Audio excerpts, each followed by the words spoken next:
지난 4월에 미래를 위한 물을 주제로 제7차 세계 물 포럼이 대구에서 열렸습니다.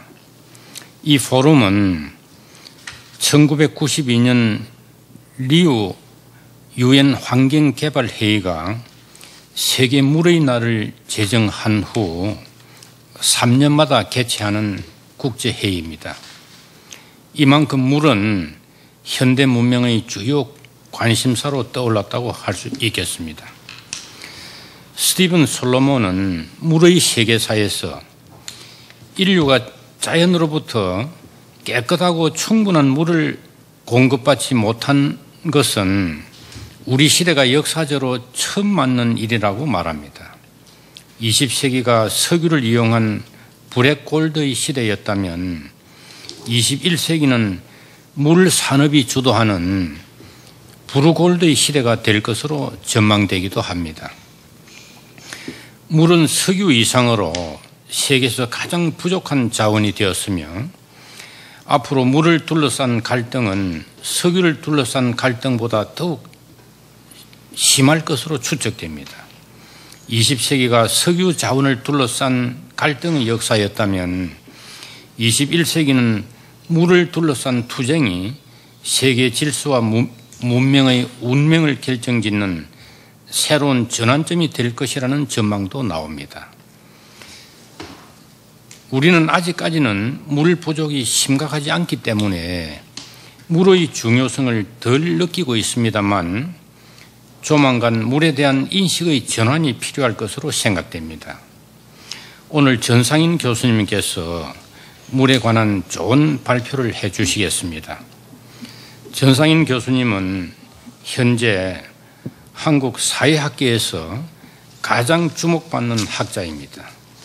미국 브라운 대학에서 박사학위를 취득했고 서울대 환경대학원에 재직하고 계십니다.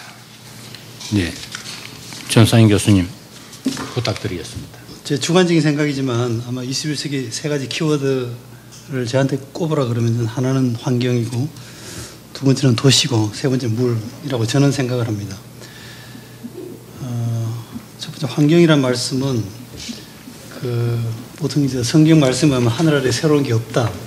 Nothing new under the sun 그런 얘기를 많이 하는데 맥닐이라고 하는 역사학자는 20세기는 하늘 아래 새로운 일이 생겼다라고 얘기합니다. 그 얘기는 엄청난 생태적 변화가 수없이 야기되었다는 측면에서 맥닐은 20세기는 기이한 세기였고 또 엄청나게 자원과 에너지를 낭비했다는 측면에서 방탄한 세기였다고 얘기합니다. 그래서 21세기는 환경 문제에 대한 어떤 인류의 최종 선택을 기다리는 그런 시대가 되지 않을까라고 이제 맥릴은 얘기하고 있습니다. 둘째는 도시입니다. 제가 본문에 좀 썼지만 20세기가 국가의 전성 시대가 국가 천하였다면 21세기는 도시 시대가 될 전망인 것 같습니다. 근데 오늘 말씀드릴 물이 저는 세 번째 21세기 키워드가 되지 않을까라고 생각을 합니다. 아마 도시 문제, 환경 문제의 최전선이 아마 물 문제가 되지 않을까라고 생각을 합니다. 저는 이제 주로 강 문제를 중심으로 좀 말을 만들어 봤는데 물의 인문사회학이라고 하는 영역, 두 번째는 좀 물의 공공사회학이라고 하는 제목 하에서 좀 이 어떤 공익의 차원에서 어떤 사회학적인 사유가 어떻게 좀 기여가 가능할지 그런 측면에서 크게 보면 물의 인문사회학, 그다음에 물의 공공사회학이라고 하는 주제로 이제 글을 구성을 했고 또 하나 저 입장은 저는 반문명론자라든가 반자본주의 문명이라든가 탈경제를 얘기하는 그런 입장은 아닙니다. 제 말씀 핵심은 환경과 개발은 둘이 아니다 하나다라고 하는 게 핵심 주장이고 이 둘을 합치기 위해서 제가 핵심적으로 제시하는 두 개의 방책 혹은 사회적 조건은 하나는 가버넌스 차원에서 지역 분권화, 두 번째는 테크놀로지 측면에서 전 적정 기술의 문제를 제기하고자 합니다. 이제 환경적으로 건전하고 지속 가능한 발전이라고 하는 명제인 것 같습니다. 이게 이제 보통 뭐 지속 가능한 발전이라고 하는 개념으로 이제 논의가 되는데, 이게 사실 이제 방점을 어디다 찍느냐에 따라서 뭐 그 발전 혹은 성장에 중심을 두는 사람은 뭐 좀 환경에 대한 관심에 대한 비중을 좀 늘리자, 그 정도로 이해를 하는 것 같고, 또 환경 쪽에 더 가치를 두는 입장에서는 발전 혹은 성장에 대해서 좀 비판적인 뭐 그런 입장을 취하고, 또 극단적으로는 뭐 환경 근본주의자들, 펀더멘탈리스트들하고 환경 회의주의자들 사이에 그 대립에 의해서 더욱 악화되는 뭐 그런 모습도 있는 것 같습니다. 저는 경제와 자연 혹은 환경과 개발 둘 다 양보할 수 없는 인류의 가치라고 생각을 합니다. 도시에 대한 말씀은 어떤 그 일간지에 의하면 지난 2007년 5월 23일 이후로 이제 지구상에서 도시 인구가 비도시 인구를 능가하는 그런 의미에서 21세기는 최초의 the first urban century가 됐다라고 얘기합니다. 근데 제가 주목하는 건 어떤 양적인 측면에서의 도시화보다는 질적인 차원에서의 도시 르네상스입니다. 아까 말씀드린 것처럼 20세기의 가장 대표적인 사회적 단위이자 행위자가 국가였다면, 이제는 국가라고 하는 건 좀 낡은 방식의 어떤 틀로 변화해 가고 있고, 그런 면에서 이제는 도시의 시대가 온다라고 생각을 합니다. 근데 잘 아시는 것처럼 도시는 기본적으로 사람의 손을 타는 공간입니다. 뭐 도시 계획, 도시 개발, 도시 건설, 도시 재생, 도시 설계 라고 하는 말이 암시하는 것처럼 그렇습니다. 이런 도시의 어떤 운명을 감안한다면 저는 도시와 환경을 적대적으로 인식하는 것은 비현실적이고 비생산적이다라고 생각을 합니다. 이스트브룩이라고 하는 그 환경학자는 과학기술과 경제성장이라고 하는 것이 환경 파괴가 아니라 사실은 환경 보전으로 이어진다는 사실을 대도시 뉴욕하고 촌락 방글라데시를 비교를 통해서 설명하고 있습니다. 말하자면 도시의 발전이 오히려 환경을 보호하는 측면이 있다라고 하는 뭐 그런 논리적인 근거를 대고 있습니다. 또 글레이저라고 하는 경제학자 역시 똑똑한 환경 보호주의를 제시하면서 뭐 농촌보다는 도시가 어떤 환경 혹은 자연 보호 측면에서 더 나은 대안일 수 있다라는 얘기도 하고 있습니다. 세 번째는 물의 시대에 관한 말씀입니다. 우리가 이제 지구를 지구라고 쓰고 있지만 사실은 수구란 말이 더 가깝죠. 그 대부분이 물로 구성이 되어 있으니까. 그래서 이제 수구라고 이제 하고 보면 물이 되게 많은 것 같은데, 실제 우리한테 필요한 건 뭐 바닷물도 필요하지만 사실 담수가 더 필요한 거고요. 우리 생명 유지하는 데 있어서. 근데 불행하게도 이제 담수는 지구 전체 물 가운데에서 2.5%에 불과하고, 그 가운데에서 우리 주변에 어벨러블한 강 혹은 시냇물은 지구 전체 물의 약 6만 분의 1 정도밖에 되지 않는다는 사실입니다. 바로 이 담수를 어떻게 이용하느냐에 따라서 인류 문명이 중요한 전환점을 만들어 온 것 같습니다. 역사상 언제나 물의 통제와 조정은 인간의 힘과 성취의 주축을 이루었다라고 하는 게 솔로몬의 주장이고, 그런데 흥미로운 것은 지구상에 존재하는 대부분의 민물, 담수는 다양한 형태와 규모에 의한 인간 엔지니어링의 대상이다. 그러니까 있는 그대로의 물을 쓰기보다는 늘 인간의 손길이 혹은 공작이 동원이 된 그런 엔지니어링의 대상으로서의 담수라고 한다는 겁니다. 우리가 뭐 돈을 물 쓰듯 쓴다 이런 말도 하지만, 그래서 물에 대해서 별로 심각한 그 경고가 없었다가 대충 18세기 후반부터 이제 이 물에 대한 좀 그 이용과 공급의 비상등이 켜진 것 같습니다. 물에 대한 어떤 뭐 학문적 연구 자체가 이제 그 무렵에 시작이 되고, 이제 최근에 이제 뭐 물에 대한 어떤 관심을 더 급증을 하는데, 당연히 이제 물의 오염 문제, 물의 부족의 문제인 것 같습니다. 한편에서는 물이 점점 이제 부족해지고 물의 오염이 심해지고, 또 다른 한편에서 물에 대한 수요는 오히려 점점 증가일로 있고, 물에 대한 수요가 계속 늘고 있는 것은 인구가 계속 늘고 있고, 뭐 흔히 얘기하는 산업화의 세계화, 뭐 근대화의 세계화에 따라서 이제는 뭐 중국 다산업화, 뭐 인도 산업화, 뭐 거의 마지막 산업화 예정지가 뭐 히말라야 지대라 그러는데, 뭐 거기까지 산업화를 하게 되면 물의 수요는 더 늘지 않을까라고 하는 겁니다. 도시화의 진전, 생활 방식의 근대화, 뭐 저희가 매일 샤워하는 브러시라든가 이런 것들은 물에 대한 수요는 계속 증가일로 있지만, 또 물에 대한 오염과 부족에 따라서 물에 대한 관심이 우리 시대에 급증하게 됐고, 그래서 급기야 아까 이 교수님 말씀처럼 세계 물의 날이 제정이 됐고, 우리나라에서도 지난 4월 달에 대구 경주 쪽에 열렸습니다. 이 환경 문제에 있어서 뭐 땅의 문제, 공기의 문제도 중요하지만 제가 말씀드린 것처럼 최전선에 있는 건 역시 물이 아닐까 싶습니다. 최근에 기억나시겠지만 영국 캐머런 총리가 제안을 해서 300년 만에 영국이 그 경도상 롱기튜드 프라이즈라고 하는 상을 이제 상금을 엄청 내 걸고 영국 정부에서 우리 시대 인류 최고의 난제들이 뭘까?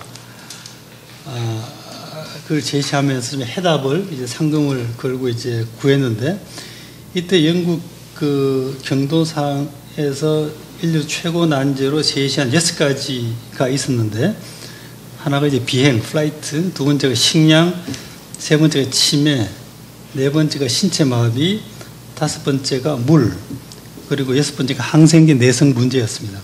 결국 그 일반인 투표를 통해서 이 6가지 가운데에서 뭐 가장 급한, 가장 어려운 난제는 이제 항생제 내성 뭐 치유 문제라 그래서 이쪽으로 이제 결정이 되긴 했지만, 제 말씀은 환경 이슈 가운데에서는 물이 유일하게 이 6대 난제에 포함이 됐다라고 하는 것만 봐도 물이 얼마나 환경 문제에 최전선에 있는지를 알 수 있을 것 같습니다. 우리 인류가 자연으로부터 깨끗하고 충분한 물을 공급받지 못하는 것은 우리 시대가 역사상 처음 만난 일이고, 아까 이 교수님 말씀처럼 20세기가 석유 자원을 둘러싼 갈등의 역사였다면 21세기는 물에 대한 투쟁이 세계 질서와 문명의 운명을 결정짓는 새로운 전환점이 될 것이라고 하는 전망도 많이 나오고 있습니다. 잘 아시는 것처럼 뭐 모든 생명은 물에 의해서 자라고요. 그래서 뭐 관자 같은 중국의 철학자는 물은 땅의 피, 땅의 기, 이런 얘기를 했습니다.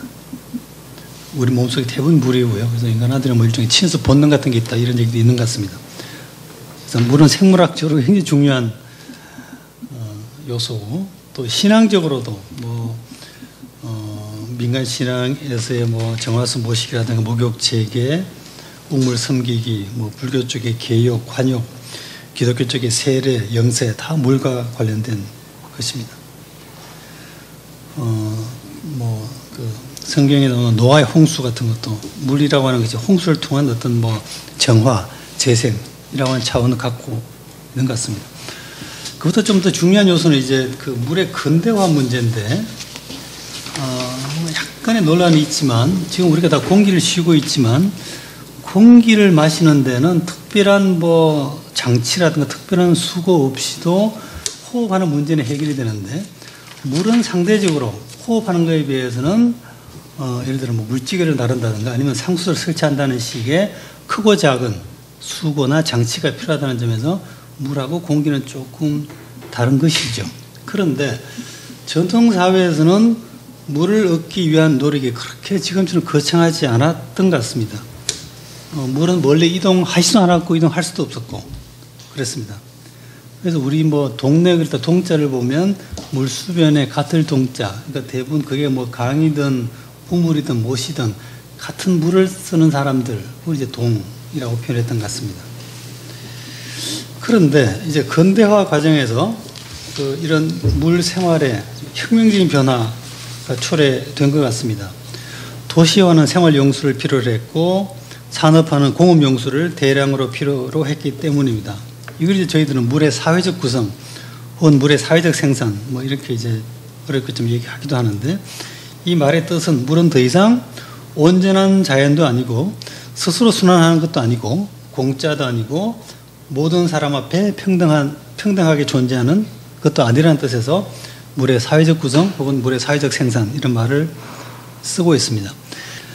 그런데 이런 물 생활의 근대화는 그 몇 가지 특징이 있는데, 첫 번째는 그러니까 전통 사회에 비해서 이 근대 사회에 들어와서, 그러니까 뭐 도시화든 산업화 이후의 물 생활을 보면 우선 물을 사용의 거리화입니다. 그러니까 옛날에는 그게 샘물이든 우물이든 강물이든 빗물이든 주변 가까이에서 물을 사용했다면, 근대화 이후에는 물이 멀리서 옵니다. 지리적 광역화, 원격화가 이루어집니다. 지금 우리가 마시는 물이 우리 주변에 있는 우물이나 뭐 못에 있는 물이 아니라 저 멀리서 온다는 겁니다. 그걸 물의 이제 거리화라고 얘기하고요. 이걸 이제 수평적인 차원에서 물의 거리화도 있지만 수직적인 차원에서도 물이 아주 지하 깊은 곳에서 지하수 같은 것. 그러니까 옛날에는 물이 가까운 곳에서 왔지만 지금은 물이 멀리서 온다. 두 번째는 물 사용의 전문화입니다. 지금 우리가 마시는 물 대부분이 그 공업 처리 혹은 과학적 처리의 결과입니다. 물이 과학화 혹은 공업화라고 하는 대단히 복잡한 지식과 기계를 이용하는 과정을 거치게 되면서 옛날에는 일반 사람들이 물이나 혹은 물 사용, 물 관리에 관련된 토착적 이해를 가졌는데 이제는 보통 사람들은 물에 대한 지식을 거의 상실해버리고 물이 점점 더 과학과 기술과 공업의 대상이 되었다는 점에서 두 번째는 물의 전문화를 얘기할 수가 있습니다. 세 번째는 물의 독점화입니다. 지금 우리 먹는 물, 그게 자본이든 국가이든 물의 생산과 보급을 국가적 차원의 전문가들이 사실상 독점하게 됐고 우리나라에서 67년에 지금은 K-와터로 개명을 했지만 한국수자원공사가 거의 대부분의 물을 독점하고 있습니다. 그래서 이거 전 근대 사회에서 우물하고 근대 사회의 수도, 이거 지금 매일 먹는 수도 사이는 정말 거대한 사회적 변화가 자리 잡고 있는데 이제 이런 물 생활의 근대화에 대해서 비판적인 시각에서는 일반 주민이나 동네 마을이 물에 대한 자율적 관리권을 상실한 채 국가기구가 중앙 집중적으로 물을 공급하게 됨으로써 이제 보통 사람들은 물의 단순 소비자로 전락하게 되었다라는 사실을 부정적으로 평가하기도 하고 이제는 점점 그 각 동네, 각 지역의 물이 갖고 있었던 물의 내재적 친성성이 상실된 채 공장에서 생산되는 물건처럼 자원으로서의 경제적 가치만 부각이 되거나 과학적 분석의 대상으로만 규정되는 그런 현상에 대해서도 반감이 많습니다. 요컨대 물의 근대화 과정에서 만들어진 대형댐, 광역 상수도의 건설, 물의 현재와 같은 대량 생산 및 대량 소비 체제는 그쪽 분들 말씀에 의하면 파괴적 근대화로 귀결되었다고 주장하고 계십니다. 하지만 또 산업화 도시화를 발전으로 인식하는 그런 입장에서는 이런 물 생활의 근대화를 또 그처럼 획일적으로 비판할 수만은 없는 것 같습니다. 사실 근대화 과정에서 물은 항상 지역개발학 혹은 지역개혁학의 아주 핵심적인 그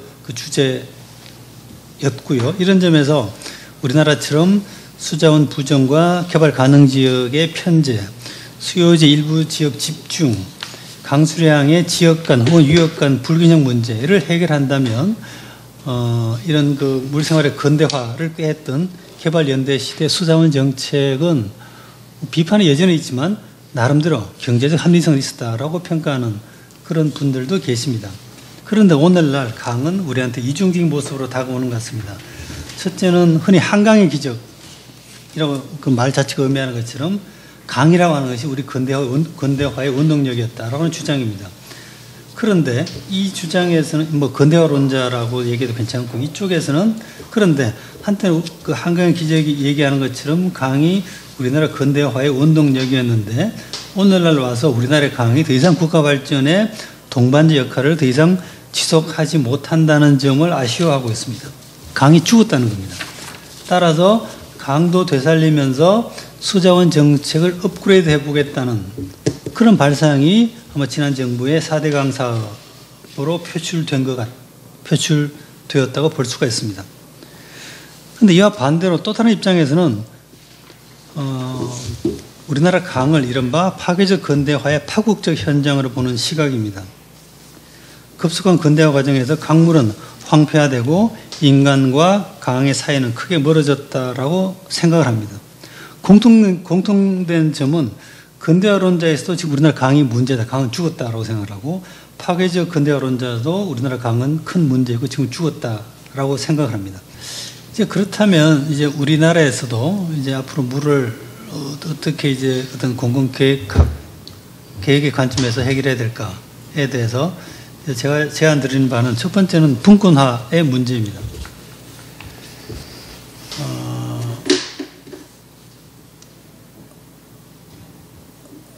제가 말씀드리는 분권화라고 하는 것은 산업화 시대에 하향식 국가주도 방식을 거부하면서도 국가 대신 완전히 시장에 맡기는 시장주의적 접근도 배격하는 뭐 그런 상태입니다.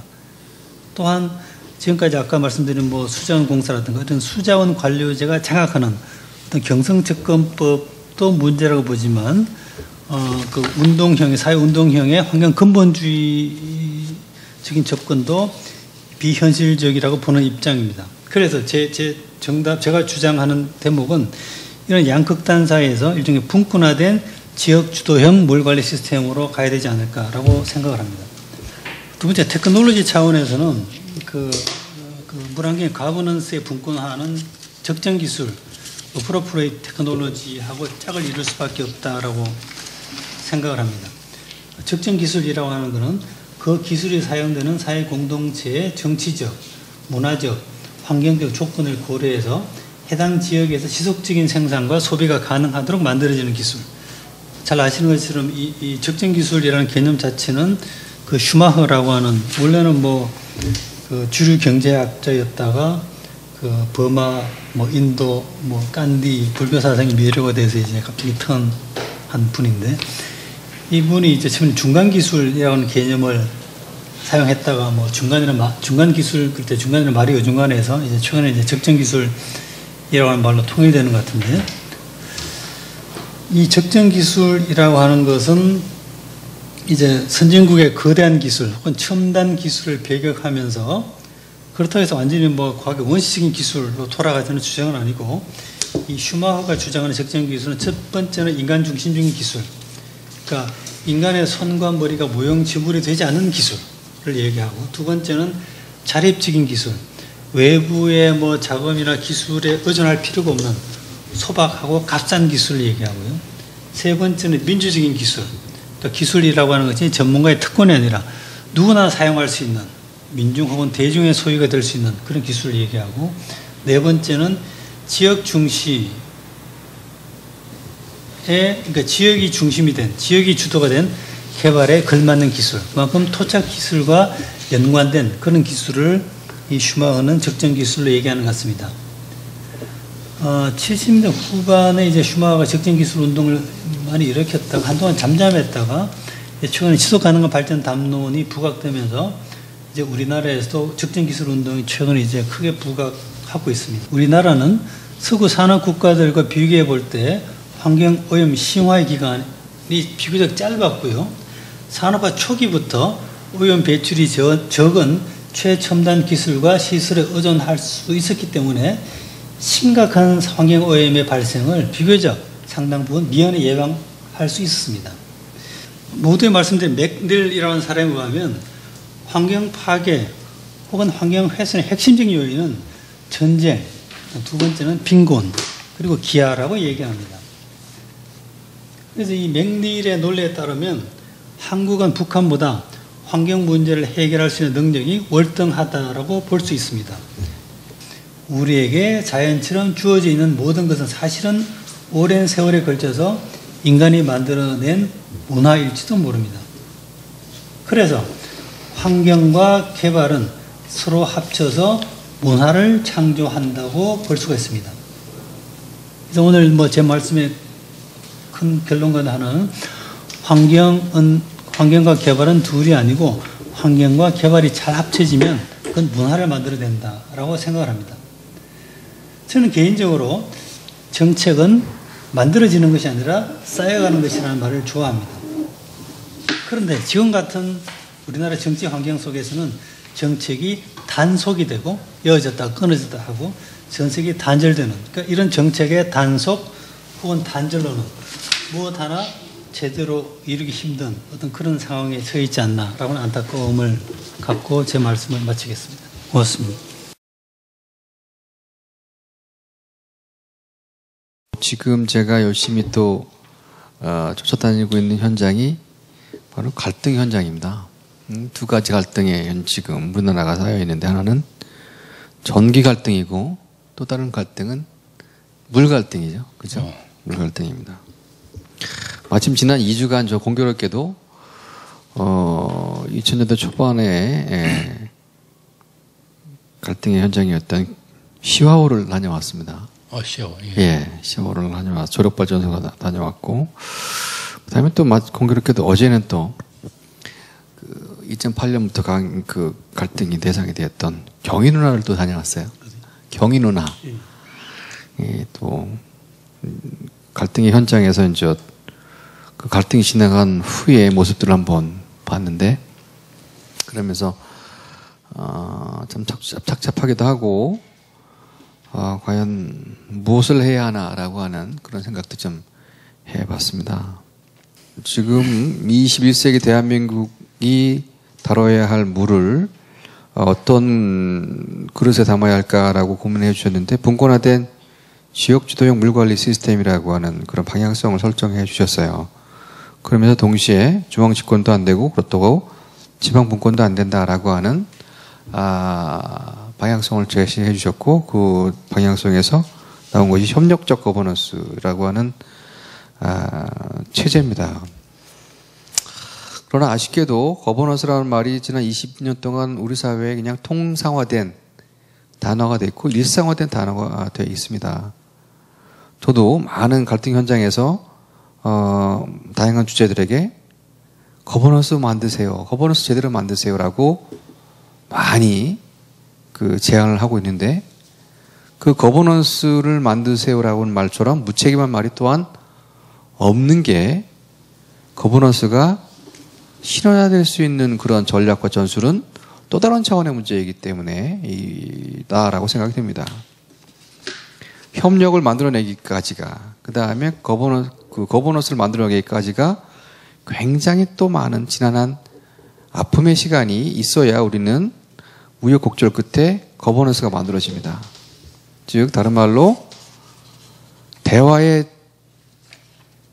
채널, 대화의 판을 만들기 위해서 오히려 더 많은 갈등이 필요로 하는 현상이 우리나라의 현실이기 때문에 그렇습니다.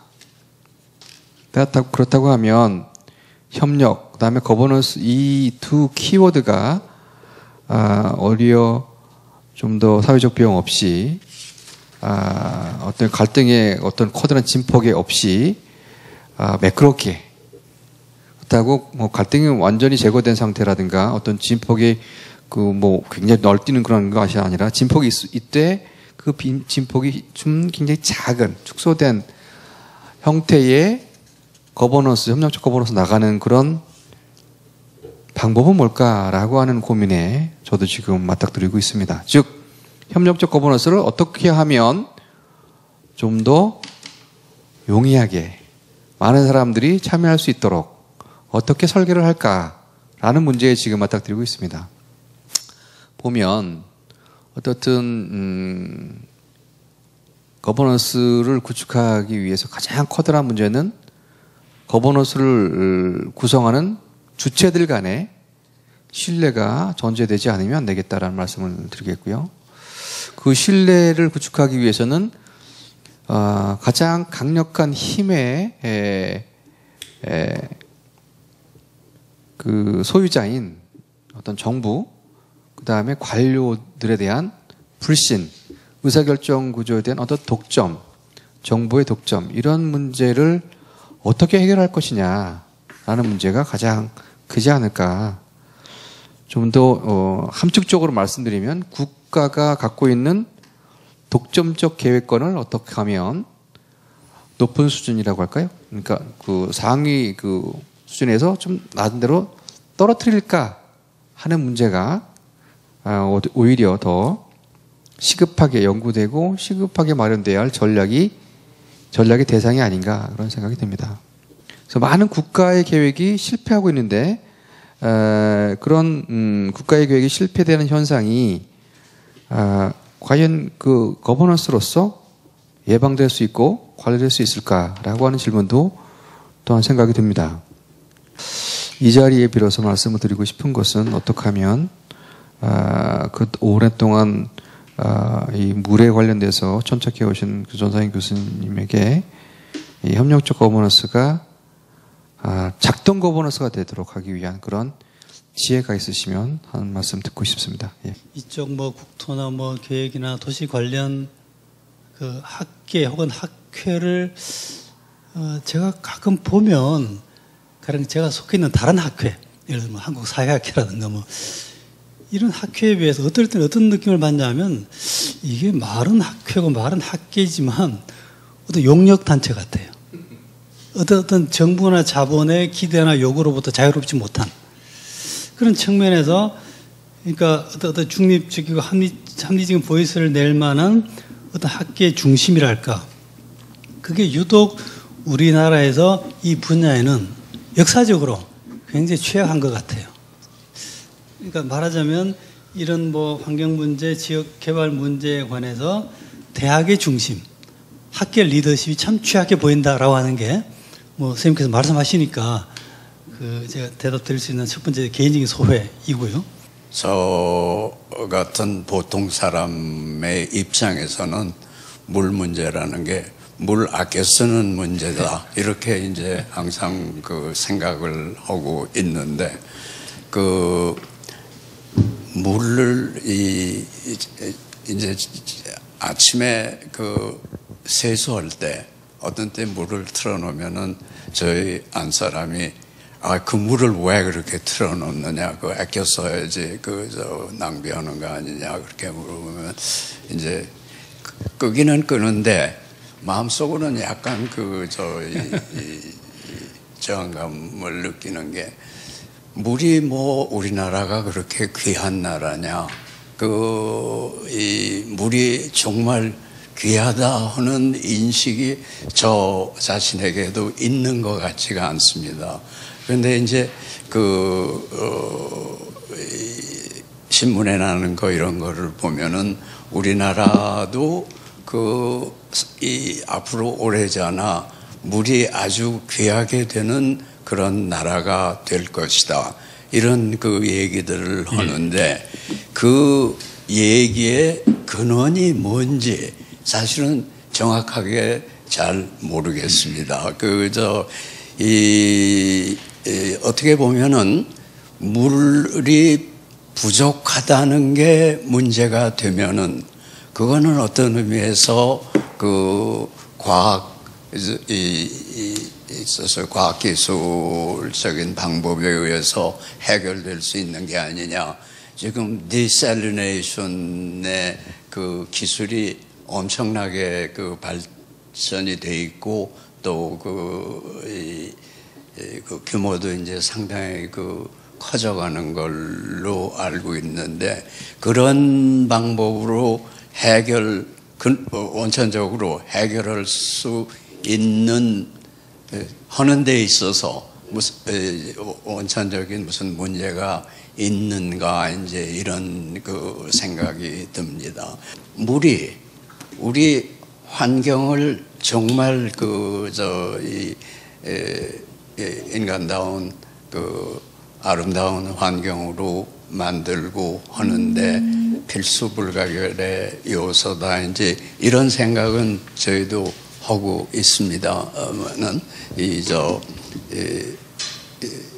최정호 선생이 얘기한 대로 유럽의 도시의 아름다움이라는 게 소위 흐르는 물을 이용을 해서 이제 이 수세기 동안 잘 관리를 해서 이제 그게 우리나라의 경우에 잘 되지 않는 이유 그게 상당히 궁금해집니다.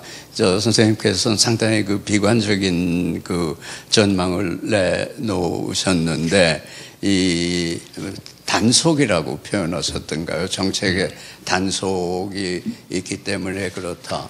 정책의 단속이라는 게 어떻게 보면은 유럽의 경우에 정책의 단속이 생겨날 수 있는 조건이 우리나라보다 훨씬 더 많았거든요.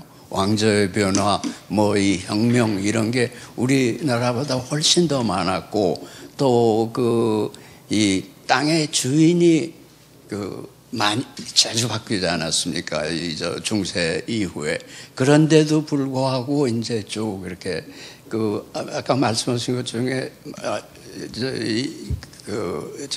따라가면서 조금 읽어보니까는 피렌체 사람들이 강변의 그 조망권 이거를 해쳐서는 안 된다 하는 의식을 가지고 이제 이런 말씀을 하셨는데, 제가 이제 가끔 그 88도로나 이런데 이렇게 지나가면서 항상 느끼는 게, 이 펜스가 항상 차 안에서 강을 볼 수 없는 정도의 높이로 이걸 만든단 말이야. 그래가지고 이 조망을 완전히 끊어 놓는데, 이게